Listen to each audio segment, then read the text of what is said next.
When DACA was rescinded, I realized that my life really depends on what happens in DC, literally, and I was terrified. I was terrified because no matter how much I love this country and how much I wanted to succeed, my life will always be filled with uncertainty. And it wasn't about who I was as a person or what I did. It was about something I just couldn't control. When I was 4 years old, my parents made the courageous choice to cross the border and search for a better future. When I was in 4th grade, I received a presidential award for obtaining good grades. That same year, my best friend's parents were deported. And I genuinely thought that this president had given me this award.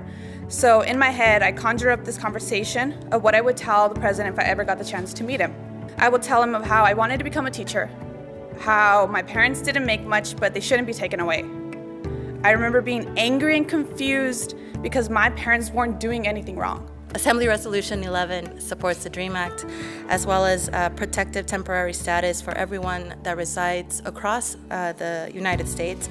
But in particular here in California, we have approximately 200,000 DACA recipients, 55,000 TPS recipients, and across the United States there are about 440,000 TPS recipients.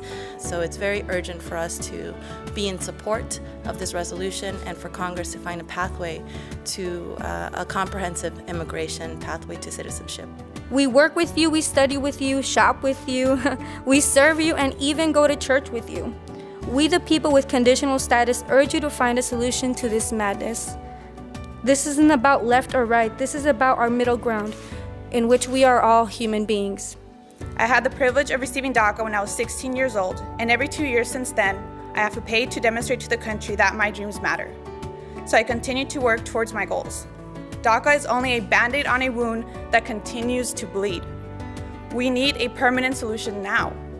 I am tired of living in constant fear of deportation of my family and myself. I am tired of waiting. But something I will never be tired of is fighting for those who can't. For my TPS brothers and sisters till we are no longer bleeding. As somebody that is formally undocumented, who had a pathway to residency and a pathway to citizenship, and now gets to represent my community, represent the state of California, this is an incredible moment for all of us. We are living in a time in which immigrants, whether undocumented or here with residency, are feeling threatened every day. And so we must act bold and stand in the courage of our convictions to make sure that this administration knows that California stands boldly and proudly behind all of our immigrant communities. We are simply asking for an opportunity. We need a permanent solution to continue moving forward without fear. And yes, I might be just a dreamer, but you best believe I'm not the only one.